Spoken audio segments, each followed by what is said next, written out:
Okay, good afternoon. Welcome to Contemplation Show podcast.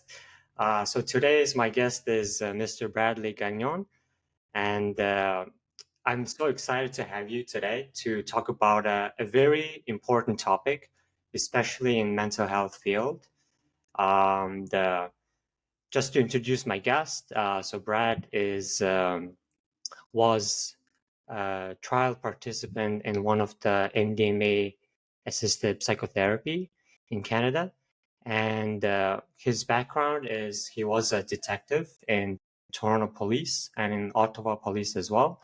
And Bradley Gagnon is very passionate about advocating about MDMA-assisted psychotherapy.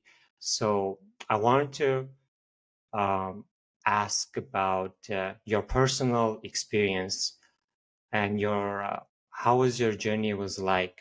I want to ask, how did you get introduced to MDMA assisted psychotherapy? Thank you, Tangus, for having me. I really appreciate the invitation and the opportunity to speak. Just a correction. I actually accessed MDMA through the Special Access Program. Hmm. So I was one of maybe 52 at the time Oh, people okay. throughout the entire country of Canada Oh, who were granted permission. mm, And it wasn't through trials. It was through the Special Access Program that went through Health Canada. okay. Um, so that journey is quite a long journey, to be very honest. It goes back to July 27th of 2007. Okay. That was, um, I was a police officer for the Toronto Police Service. Hmm. My partner and I, Ben Beard, at that time were involved in a very violent shootout on Jane Street, actually. And this was a very traumatic event. And I had previously had another traumatic event that uh, really left a really strong impression upon me. And having gone through a second event such as that, Hmm. um, what had happened was this motivated me to seek help because I wanted assistance. I did not want to go through what I had gone through a second time. And so I was very proactive in seeking some assistance, and I got some assistance right away. Hmm. Uh, I was very fortunate to know some people, and they put me in contact with some other people. And this began my journey in therapy. And it led to a PTSD diagnosis. Hmm. And through this experience, it's been an ongoing learning experience for me Hmm. in the sense where I'm living through an experience, things are happening, I don't understand why. So this created a curiosity. And this curiosity was explored through therapy, through literature, through discussions, podcasts, Yes. documentaries. I just Yeah. delved. Yeah. And so PTSD is something that I joke when I say it's the gift that keeps on giving. You have good days, you have bad days, you have ebbs and flows. And one of the things that I was really learning to do was to manage those ebbs and flows. Hmm. Fast forward to 2021, Hmm. COVID hits. Hmm. COVID was really tough on a lot of people. It Yeah. really took a toll, Hmm. and I was one of those people. Hmm. Simply because with the restrictions, it took away my coping mechanisms. Yeah. I like to go outside. I like to be active. I like to socialize with my colleagues. And all of a sudden, everyone found themselves Mhm. in their homes for months on end. Uh-huh. And that created what I would call probably one of the lowest ebbs uh, in my time since 2007. Mhm. And so the coping mechanisms were no longer accessible, and I became highly symptomatic. The hypervigilance just wouldn't go away. Yes. Anxiety, depression, Mhm. uh, just became quite insurmountable. Mhm. And I had tried some medications throughout time, and all that would normally do is make me nauseous more than anything. And it Yeah. wouldn't solve any problem. It was like I would describe, and I don't want to take away, like, I know antidepressants and anti-anxiety Yeah. are lifesavers for people, and I Yeah. encourage them to stick to what works. Unfortunately for me, it just made me nauseous. Hmm. Uh, and so this desperation sometimes uh, expands your view in Yeah. the sense of what What am I to? missing? What can I explore? Mm-hmm. And this put me down the path of exploring psychedelics. Mm-hmm. Um, I read a few books, I saw a few documentaries, and this seemed like at that time, could this possibly be a viable option for me? Okay. And so, again, research, discussion, exploration, Yes. self-education. This was probably the most important thing to do. Like, really dig deep, Yeah. uh, Yeah. and not just think, okay, you know what? If I pop a pill, I'll be cured. Like, you really got to do the work to figure everything out. Mm-hmm. And so I got interested in, or not interested. I was curious about psilocybin because I had read that a hospital in Montreal, one of the doctors there was doing palliative care. He was head of the Okay. palliative care, Mm-hmm.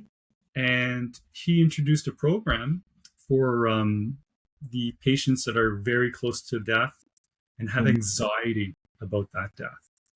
And what they do is they do a psilocybin treatment, and this helps the person to be Yeah. at one with the universe, so to speak. I can't really speak so much to it because I've not experienced that. Yes. However, Mm-hmm. the doctor had a website. His name's Dr. Farzan, and I reached out to him.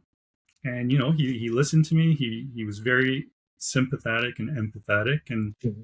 and he was kind. And but he explained that I'm not near death. I'm not one of his patients at his hospital. This Yes. isn't really something that can be Yeah. worked out. Mm-hmm. So for me, that was a bit of a setback, but I persevered. I kept doing some research, and probably about almost a year and a half later, where I was really at one of my lowest points, Mm-hmm. uh, I get an email from Dr. Farzan, Yes. and he asked me, "Have you ever considered MDMA for Oh. your PTSD?" Okay. Mm-hmm. So now I veer towards MDMA. I do Yeah. some research, I do some digging, like some self education, and then I uh, I met with them. Mm-hmm. And what was really what was really interesting for me Mm-hmm. was the type of the meeting and how it came about and how it rolled out. And I'll explain. Mm-hmm. Former police officer, very conservative. MDMA is, ecstasy, Yeah. Molly. It's like a. So Mm. so that has a bit of a stigma for me. Yes.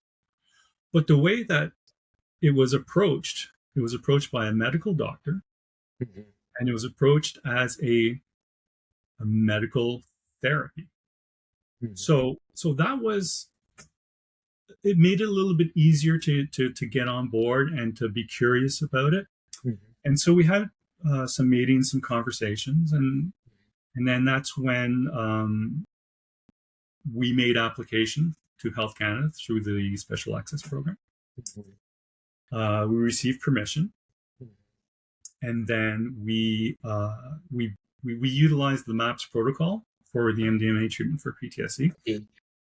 So what we did was we did a lot of work. Mhm. Um, Was the process long, like the SAP application? the application was surprisingly not long. It only took a few months, I believe. Oh, okay, that's good. Yeah. Yeah, it wasn't. It was surprisingly long.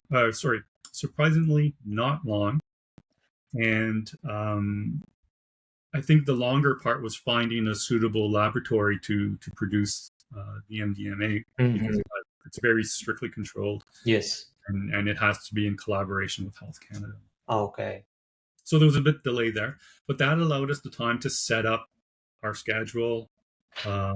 our meetings, where we would be taking our meetings, um, because it's very intense. It's 12 integration sessions, 3 of which are with the medicine, and so Mm-hmm. you would have you would meet the day prior, Mm-hmm. you would have a medicine day, Mm-hmm. and then you would meet the day after. Me too. But Yeah. in between that, you would have all these therapy sessions, and I joke a little bit. I say it's what I imagine speed dating was, but speed Speed dating. Uh-huh. because we just and I really bought in and I really dug in deep and I really did the work. Um, Yeah. and so after a lot of work, Mm-hmm. um, we began the journey. We Mm-hmm. did those 12 sessions, Yes. and that was over a year ago. And one of the things that I find very fascinating is that it wasn't the end, it was the beginning, and it's still ongoing. Mm-hmm. And I find it very fascinating because it's been over 14 months since I've last ingested MDMA, Yeah. but I still feel its presence, Uh-huh. and I still feel like there is change, there is growth, Yeah. which is because of the whole experience, which was not just the ingesting Mm-hmm. of the MDMA, but everything that surrounds it. It's all part and parcel. Mm-hmm. And it was a fascinating experience. It is a fascinating Uh-huh. experience. And in terms of like first person experience, like to have a PTSD, how does it feel like um, to have PTSD? Like, do you feel it in your body, or like how does your thought process works when you're with PTSD? And if you compare with after MDMA. You PTSD affects your physicality, your mentality, your emotional health. It Uh, it it digs its talons in deep, and it digs it in everywhere. mm-hmm, mm-hmm, Um, Suffered a lot of injuries. I was prone to injuries a bit, especially to the left side of my body for uh-huh. some reason. Mm, Uh, it affects your general decision making process. mm-hmm. Let's go to a music concert. How Okay, many how many people will there? How loud will it be? like Where that. are the exits? Yeah, Will people search before going in? yeah. You're constantly doing a threat assessment Ah, for okay, interesting. everything. Mm-hmm, And another thing that you do is you're always imagining the worst case scenario.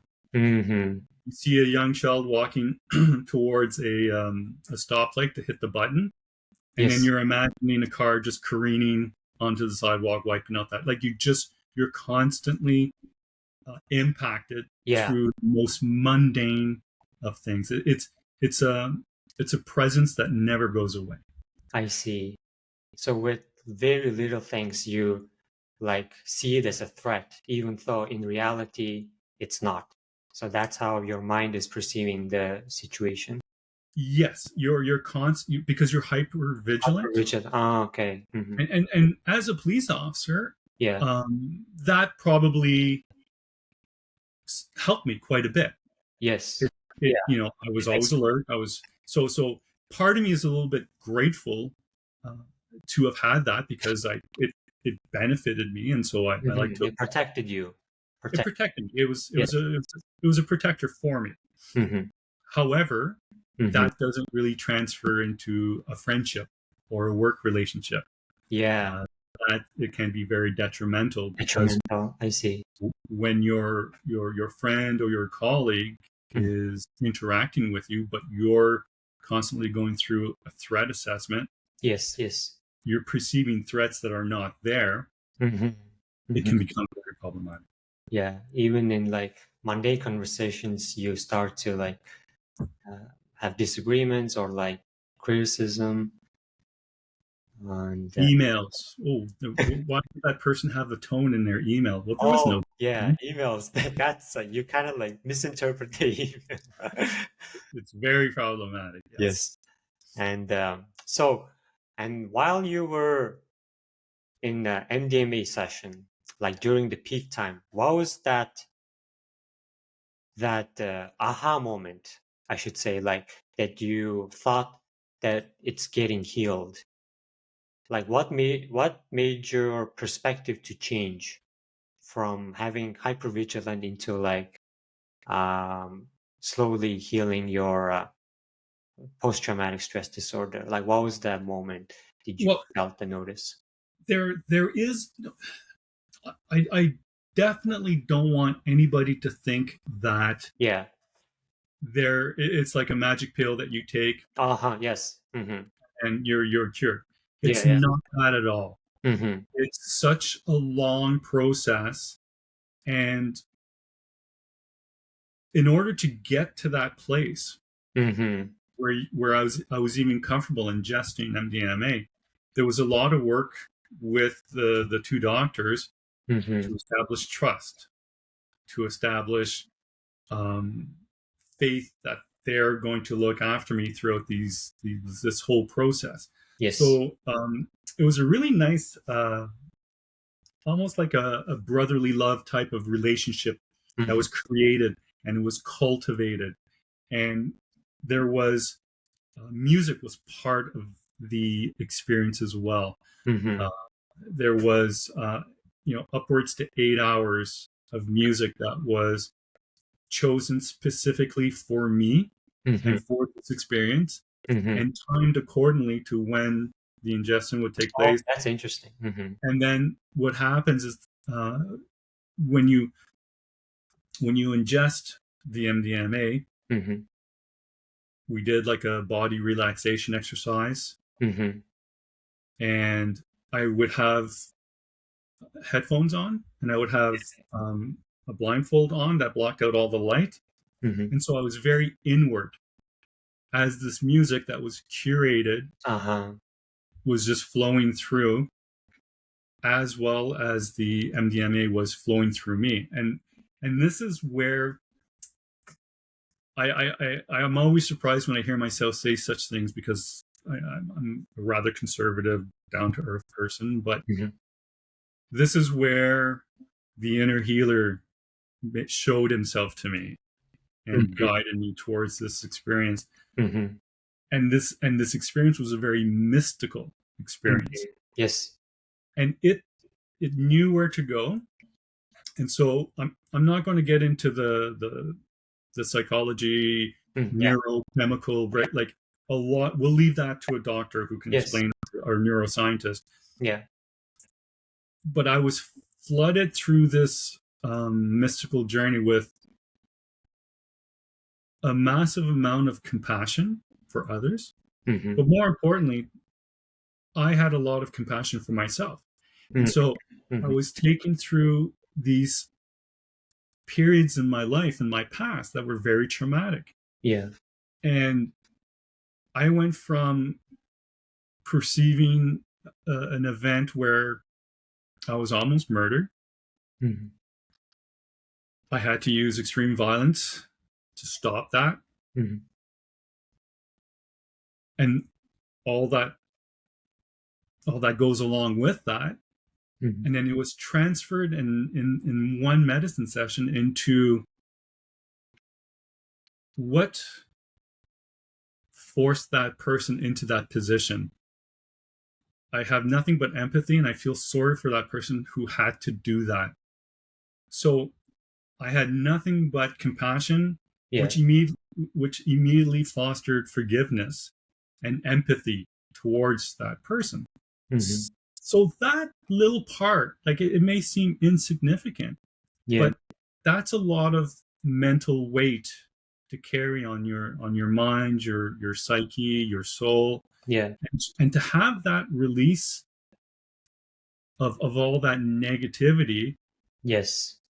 that in itself was quite liberating and quite helpful. Like it really felt good to not have that negativity, that cloud with thunder following me everywhere I Yeah. go. So that's just a small part, but it's important because it was part of the process. Mm-hmm. Um, and then imagine a series of sensations like that, and then you can. MDMA was also like a key. For me, it was like a key Mm-hmm. that allowed me to um, to unlock boxes and shine light Mm-hmm. where I never wanted to open or go. Yeah. So when when your brain is flooded with those chemicals, you're in a better position Mm-hmm. to face something. Mm-hmm. And so I was able to do that. Like these sessions were 6 to 8 hours Mm-hmm. in length. Mm-hmm. A lot can get discussed and talked about, Mm-hmm. and that's what we did. It was just the sense of Mm-hmm. not feeling judged, Mm-hmm. because we in effect we're our own worst enemy, we're our own worst critic. Yeah. And to have that kind of taken away, and able to look at something and say, well, you know what, that you actually did the right thing there. So Mm. you're carrying somebody else's baggage that you don't really have to. So there was a lot. And we're only going to be together for a little bit over an hour. Yeah. I could talk about this for hours and hours and hours. So much happened, so much change. Yes. So I'm trying as best as I can to answer your question, but I think the best answer is that you go through the experience Mm-hmm. and you have these uh, realizations, Mm-hmm. understandings, Yes. these aha moments, Mm-hmm. to the point where you see how you became who you are. Mm-hmm. And by understanding that, Mm-hmm. you can look at it with a different light, with a little bit more compassion, with a little bit Yes. more empathy. Mm-hmm. And then what happens is that you've gone through this experience, and like I say, for me it wasn't the end. Mm-hmm. The last integration session for me was, okay, this is the beginning. I've done so much work. I have to keep doing the work. I Mm-hmm. have to keep working on myself. Yeah. Uh, and this is where community comes into place. Uh, to have discussions with other people who have gone through this experience Mm-hmm. was an actual life changing experience for me in and of itself. Yes. Because um, you're speaking with somebody and you're expressing really odd things, Mm-hmm. and the person sitting across from you is nodding their head with total and complete understanding. Yeah. And just to have that connection Yeah. has been absolutely uh, so vastly important, and I'm still trying to foster that. Yes. Uh, it's very important to me.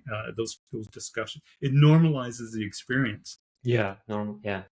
because when you speak with somebody and say, "Hey, this has been going on," and they're Uh-huh. like, "Oh yeah, that's totally normal. When I was at your stage, Yeah. I Yeah. felt the exact same way, Yeah. and this is how I dealt with it." And so you have that back and forth Back and because forth. Yeah. it's so important. Mm-hmm. For a community to heal as well. And so it felt like it's amazing that you mentioned people have an inner healer that is within us, and we just have to activate that inner healer, and it will guide us which path should we take. When you were like in the MDMA-assisted psychotherapy, you pretty much guided your own trip. No, Mhm. uh, it, the best way to describe it, and Okay. this is, I think this is something that we really had to work on. Yeah. Being a former police officer, Hmm. you're a problem solver. Yes. You're the one who helps others. It's not the other way around. And so Uh, uh, I was getting in my own way. okay. And Okay. Yeah. so what I really had to do And I was very fortunate. Dr. Farson suggested that I take up a meditation practice beforehand. mm, And I was very fortunate to meet somebody who was absolutely fantastic. She took me on, we worked together, mm-hmm, gave me my mantra, and she's the one who introduced me to the inner healing. mm-hmm, And she's the one who basically began my understanding of it. mm-hmm, And it was quite important when it came time uh, when I first ingested MDMA because mm-hmm, I relied on that. And mm-hmm, and the thing that was very interesting, I'm not a recreational drug taker, so mm-hmm, I have no experience prior to this. mm-hmm. I don't know what the effect would be upon me. So there was a fair amount of anxiety. Yeah. And so when I took the MDMA and I had the mask on and the headset on, I've seen video and it looks like I'm just peacefully lying there. Mm-hmm, But if you were to have seen inside of me, you would have seen turmoil, anxiety, mm-hmm, fear, mm-hmm, uncertainty. mm-hmm, And what we did was we prepared with some intentions, and I started to repeat those intentions. mm-hmm. And I began, I don't particularly find the word surrendering um, very palatable, but it's almost a form of surrender or leaning into it. When you lean into it and you just allow it to happen, and that's what happened. I had to come to terms with uh, understand. Okay, you know what? My heart knows how to beat. I don't have to worry about my heart. Mm-hmm. I am breathing. I don't have to focus on my breathing. My body knows what it needs to do. And then Yeah. once I started to do that, my breathing would slow, my heart rate would slow. Mm-hmm. And when that calm came, Mm-hmm. that's when I felt the onset of the MDMA. And it was a warm glow that just felt like it emanated from inside and all around me. Mm-hmm. And I was no longer worried about my breathing. I was no longer worried about my heart. I Mm-hmm. was, I surrendered myself to the inner healer. And Yes. that's when the journey began. Okay. That's where it And began. that's when I went to places in my past that were traumatic Mm-hmm. and the compassion for both the people and myself were present. Mm-hmm. And it, I, I do not feel in any way that I guided that. I 100% felt like I was brought to where I needed to go. Mm-hmm. It was described to me by Dr. Farzan. The body knows if there's a cut on your hand, Yeah. the body knows how to fight infection, how to heal, and how to put a scar on it. The idea is that the mind is the same way. We just have to get out of Uh-huh. we just have to get out of the way and let the inner healer show us where we need to go. Mm-hmm. And I really do feel like it really was like a curated journey that I was taking on. Sure. Yeah. And you had this music that was just so appropriate, so Uh-huh. soothing. Yeah. Uh, it was just the perfect soundtrack. Yeah. Yeah. It was there. It wasn't. It would flow in. It was very interesting, very fascinating. Uh, did you chose the music or was it curated already? Well, Dr. Farzan is a bit of an artist himself, Ah, okay. and he and I had a discussion about music, what Yeah. type of music, and Mm-hmm. he put together. In fact, if you want, I can send you a link to Spotify, and Mm-hmm. the he posted that session's music. Oh, that's cool. I'd be happy to send it to you. That'd be helpful. That way, you can have a look, and you can maybe add it to your post Mm-hmm. because it's Yeah. publicly available. Mm-hmm. And it it was really fascinating because, again, like I said, it was curated for me. Mm-hmm. It was timed for how, like, whenever there would be a peak, Yeah. when they thought it would be good to bring me out from the mask and the head to begin, like the music would kind of become a little bit lower, Yeah. more rhythmic, and it would foster discussion. Yeah. And then, they would, reach a crescendo at a certain point, and it was just absolutely essential. Like, when I think about it, Yeah. That's a skill as well, right? it's unbelievable. Yeah. Unbelievable. Yeah. It's like a good DJ that's curating the whole experience. Well, he does like to do some DJing, so Yeah. that is, I'm glad you said that, because Yeah. it's you're exactly right. Yeah. When I use the term curated, I mean it in its purest form. Like, Hmm. music was picked for me, for this experience. Hmm. Uh, and I remember once in the second experience, at one point, they switched it up a little bit to try a few things, and Uh-huh. I remember stopping and going, "Can we skip this song? This is Uh-huh. really not good." Uh-huh. And then, yeah, they skipped it and they took it out for the third session. But that's how impactful it was. Like, it really did have. It played a role. Like, Yeah. That's it's. amazing. I don't think the experience would have been anywhere near as significant Hmm. or productive without it. Hmm. And you said you had a many integration sessions with a therapist. And does it? I'm sure it's like essential to talk with the integration therapist. Like, what are the importance of having like a psychotherapist after the trip? Is it not like enough? You just experience it and you kind of like understand. No, Okay. it's to the point where I would go so far as to say, uh, the 12 integration sessions Yeah. are not sufficient enough. Oh, okay. I Interesting. would I would strongly feel more comfortable had there have been much more afterwards, Oh, because mhm. like, as I mentioned, MDMA is a key that allows you to unlock a lot of boxes. Yeah, yeah, truly. Now you have all these boxes that are open. What do you do with them? I Mm-hmm. was very lucky. Mm-hmm. I was very lucky to, be put in contact with a therapist, Mm-hmm. a trauma trained therapist, Mm-hmm. who also experienced MDMA MDMA, yeah.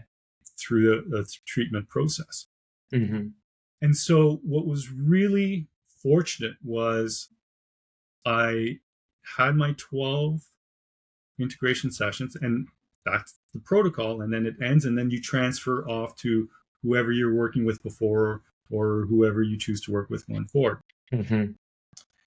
And I really did struggle for a few months after, because, as I Mm-hmm. said, Mm-hmm. I've unlocked all these boxes. It was it's akin to,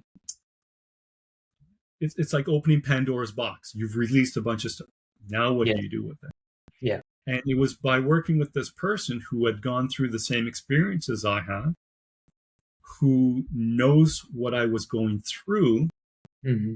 There was an immediate connection, and the progress and the work that we did was, um, almost accelerated, because they had that understanding. They knew what I was living with, and so we were able to work collaboratively, because we both had the same experience. But that person had done it a much longer time ago than I have, so they've got all this built up knowledge. This Uh-huh. And sorry to disturb you. Did your therapist also had PTSD? That's why they took MDMA as well? I did not go into the details of why Oh, okay. they did it. I it's probably not. Um, it's funny. Part of me, it, being the former police officer, the problem solver, the one who helps you, Mm-hmm. wanted to explore that a little bit. Mm-hmm. But what one of the things I've taken away from this whole experience is that, well, I'm worthy of being helped And so I'm going to treat this relationship as you're the helper and I'm the helped. So I didn't want, like, Yeah, I see what you mean. Yeah. I didn't think it was Hmm. appropriate for me to try to psychoanalyze a Yeah. psychoanalyst. Yeah, yeah. Like, who's this So, person? Does it will help me? Okay. So you're not like hyper vigilant. You're not defensive as you've been before. what happened was in these sessions with that hypervigilance, what had happened was Hmm. throughout time, I became a little bit numb. So Okay. I wasn't super depressed, but I wasn't super happy. I was just maintaining, Yeah. and I couldn't really go too high or too low. Okay. And um, with the hypervigilance, that was just part of who I was. Mhm. And Yeah. I one of the things that we discovered was, as a police officer, you wear body armor. What we discovered was mentally, I was wearing body armor as well. Hmm.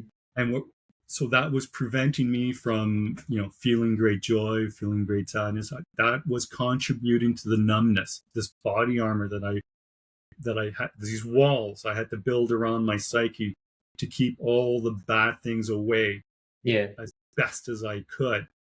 Hmm. So what had happened was, by discovering that, we tore down those walls. We stripped the armor, that emotional armor, Hmm. and that really left me exposed.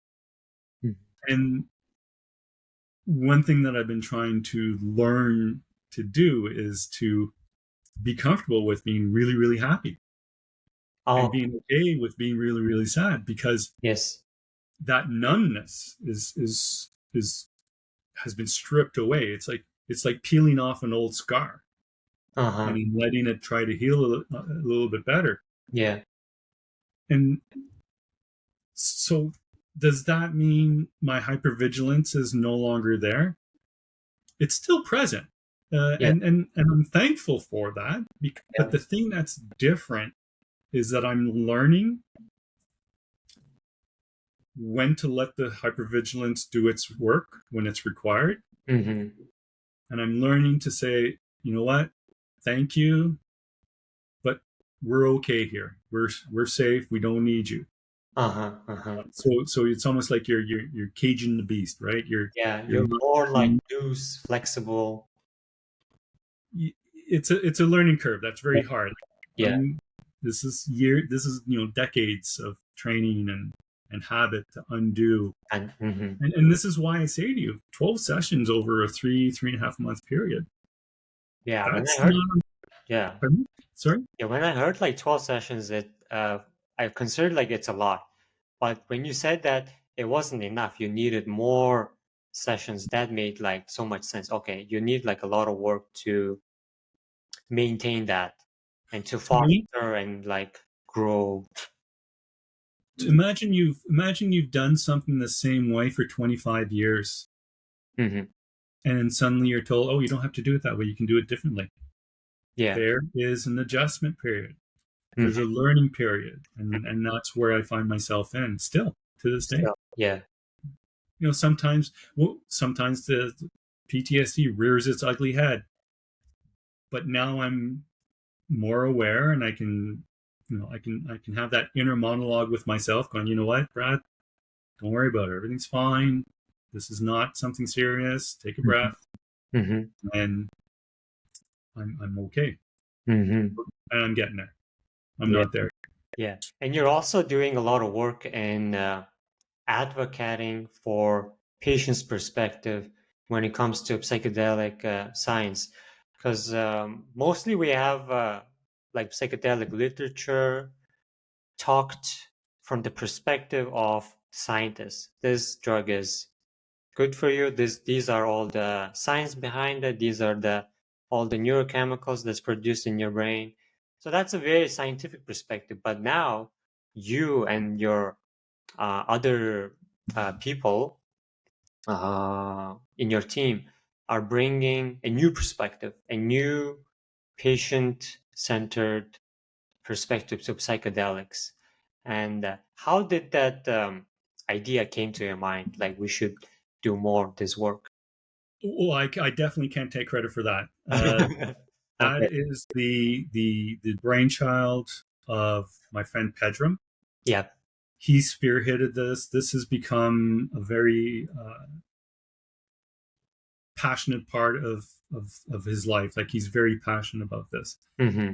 and I consider myself just lucky to be a small, tiny part of it. Uh, Mm-hmm. we met at a recording for a documentary, and I'd only finished my 12th session a few months prior to that, and Oh.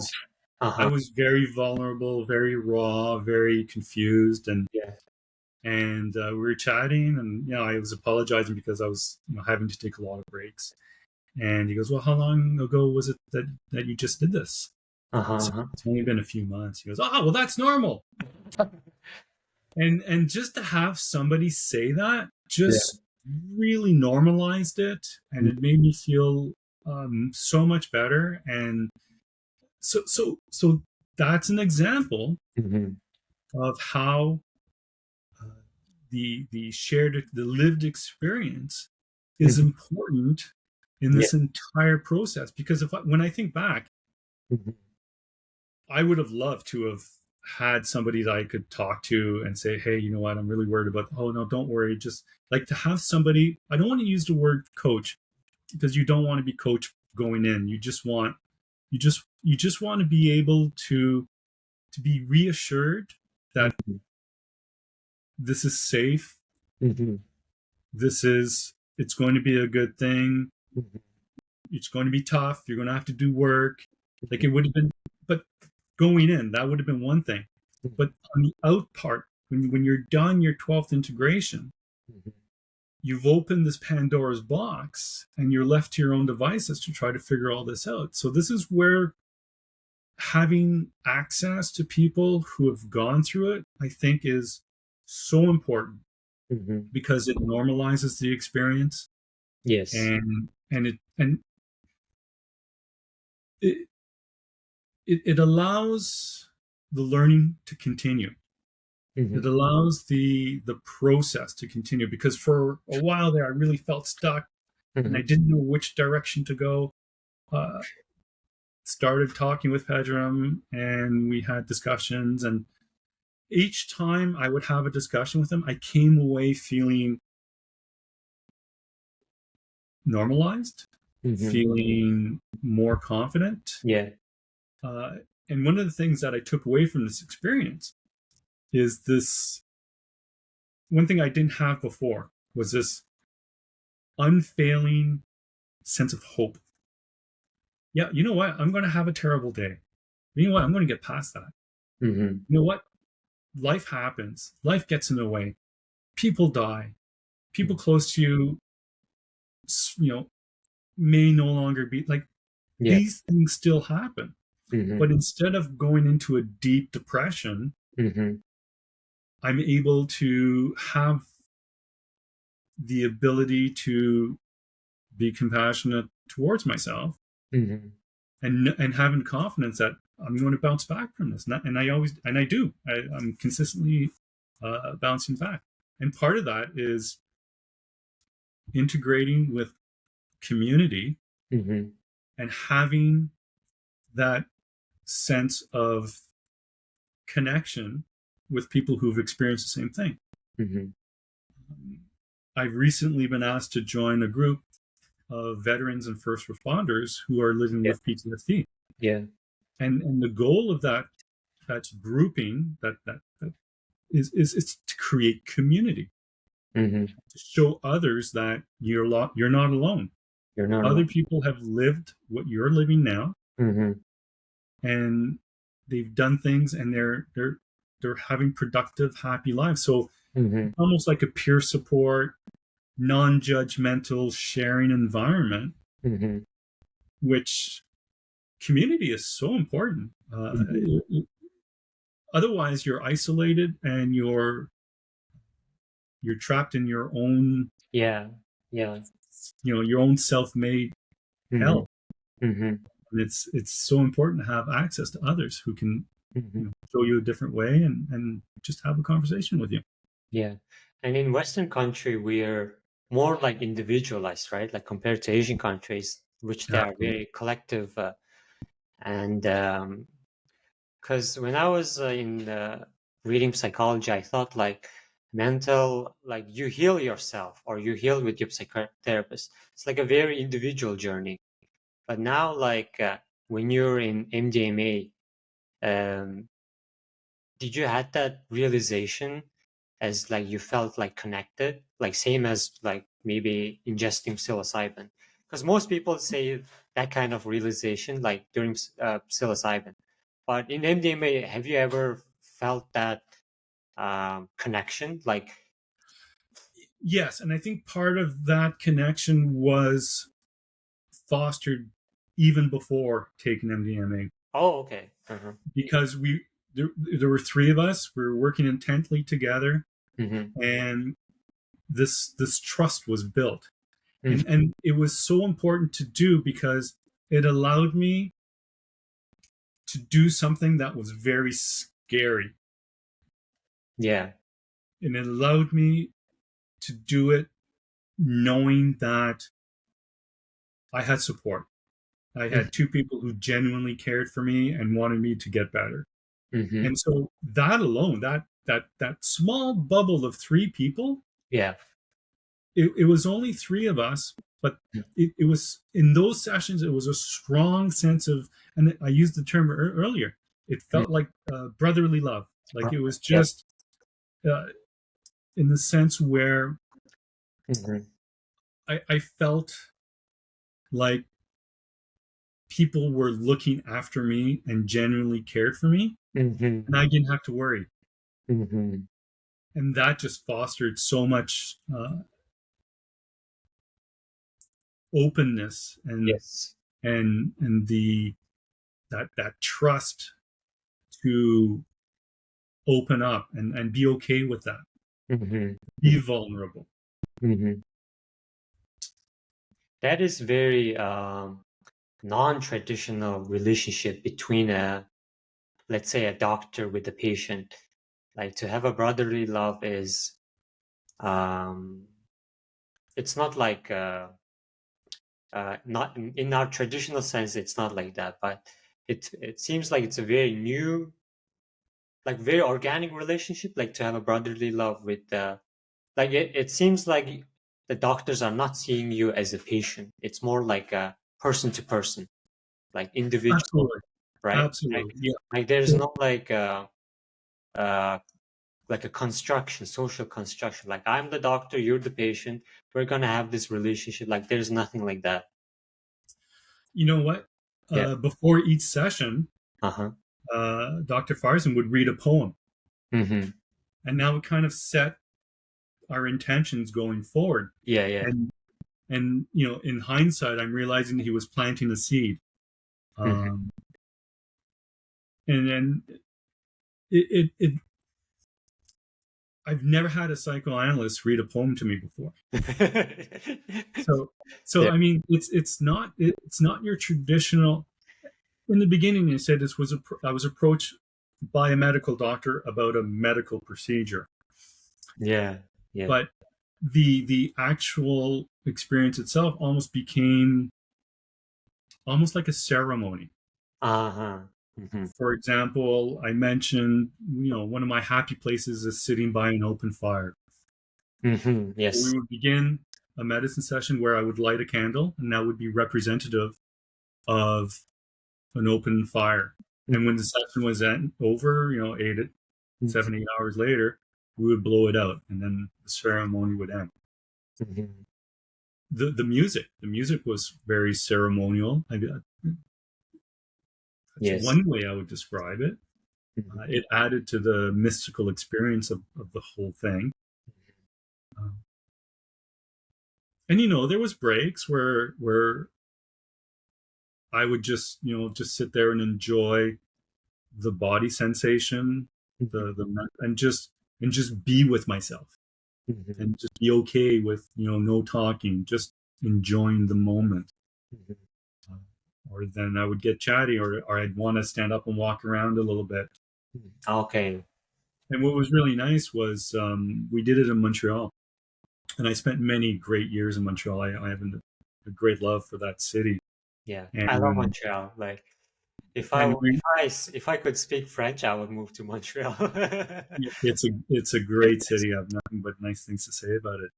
Mhm. And the place where we were doing the medicine sessions, there was a Mhm. almost floor to ceiling windows in like a 15-foot, uh, 15-foot tall ceilings. Like, it was a really big place with Big all these space. Okay. plants. Mhm. But you had this beautiful view of the skyline of Montreal, Oh, that's and it amazing. was just nice to look out and see it, and have, all that good sensory. Yeah. The land has knowledge, right? So Yes. just to be connected to that spot was also a nice little ceremonial part that I Yeah. really enjoyed. Mhm. So those little things play a important role in your healing journey. What's really fascinating, and this attests to the skill and knowledge of Yeah. Dr. Farzan and Dr. Lakai, Mhm. is that when I review the video Yeah. afterwards, Yeah. what I thought was just an organic experience Mhm. was in some ways curated for me, and I was brought to places with gentle prompts without realizing that those prompts were being made, because of all the work that we did before, Mhm. Mhm. after, when we would it's almost like a debrief, Yeah. where after the medicine session you would, like, have a few sessions, and these were 90-minute sessions. These weren't your standard 1 hour. These were I 90 minutes, the three of us together, going over stuff, Mhm. and then we would prepare for the next one, and Mhm. then debrief. Mhm. That's amazing. And you're still doing the integration sessions and keeping like fostering um, the same feeling. Is it like the feeling that you have like in the MDMA therapy, and and you want to like keep maintaining that perspective and not like shifting around? Well, my perspective has been radically shaken. Yeah, like Um, my perspective has been opened. mhm, Again, I say to you, I'm a very conservative person. I was mhm, a police officer for many years. I mhm, still work in the field. mhm. But when I talk about a mystical experience, a key that opened doors, surrendering to the inner healer, like, I've changed fundamentally. This has been a real life altering experience Yes. that I continue to live. And Mhm. and one of the things that happened in my first session, which I understand speaking to others, is it, it's not an uncommon thing. Yes. I was I was a detective for quite some time. I was a lead investigator on hundreds of cases where I would go to court and I would be working with the victims' families, the witnesses. Mm. So I saw the criminal process from the offense all the way to a conviction, and Yeah. I saw how that impacted the people who were involved in that. It's a very traumatic experience. Yes. Myself, having been twice the victim of attempted murder and gone through the court process Mhm. as a victim, so Yes. I've seen it from every end Every. possible, Mhm. and I know the impact that it has. I remember the Mhm. crippling anxiety I had waiting for court Mhm. in both of my shootings. Like, that was re-traumatizing, to say the least. Mhm. And so in the first session, I remember having a moment where I thought of all these people, Mhm. what they have gone through. And Mhm. I remember saying, MDMA can help so many people. And to this day, I believe this to my core. Yes. And what that spark of that epiphany Mm-hmm. is a flame that's being fanned every day, because I feel Mm-hmm. like I need to pay it forward. I Mm-hmm. need to advocate for this. Yes. Um, I'm I'm a very private person, Mm-hmm. but I feel compelled to share my story. I Mm-hmm. feel compelled to talk to others about it. Mm-hmm. Yes. I've even written to ministers trying to get them to have a conversation with me in Yeah. regards to decriminalizing psychedelics and put it in the hands of trained therapists. Mm-hmm. Unfortunately, I've not had any replies, but I'm going to Yes. persist on that. Mm-hmm. So this new advocacy thing is just like Pedram. Yeah. He has this new purpose in life that's become his life's work. Mm-hmm. I'm like he went through his experience many years ago, Mm-hmm. and I'm kind of catching up. So Mm-hmm. advocacy, I'm learning. I'm not a trained advocate, so I'm muddling my way through. Mm-hmm. But yeah, I'm always like I'm so happy that you invited me to your Mm-hmm. podcast. Mm-hmm. It's a great Yeah.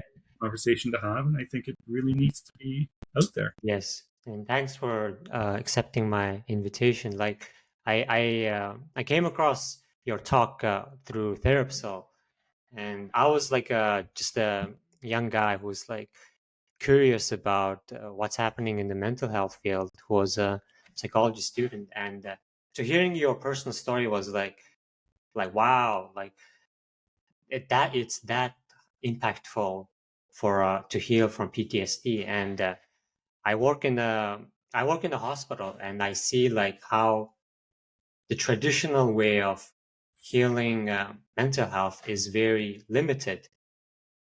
And I'm very like glad that you're doing and advocating the MDMA psychedelic assisted therapy.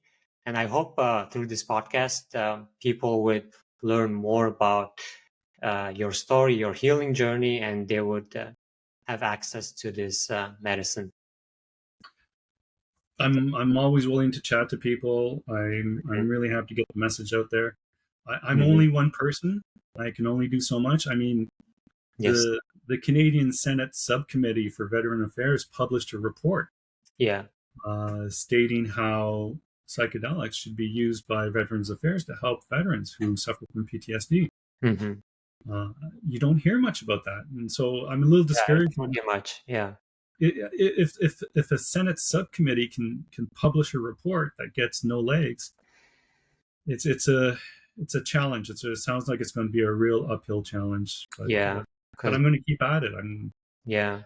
I might be just one person with a few friends, but I mean, Hmm. I think it's But worthy. it's a start for sure. Yeah. And I hope the stigma would change, because when I talk with my friends, or with colleagues, like, is MD, and now I talk about MDMA is useful for PTSD, and they're like, well, that's a street drug. Like, I used to use it when I was in college. Like, how is it healing, you know? I thought was like for party scenes for young guys. So that's like a totally different perspective that mental health is bringing right now. And thanks again for joining my podcast. And there's a conference happening on November, a psychedelic conference exclusively from the patient perspective. And I will share the link below. And thank you for being in my podcast, Brad. Thank you. It was an honor, and I really appreciate it. Thank you so much. Okay.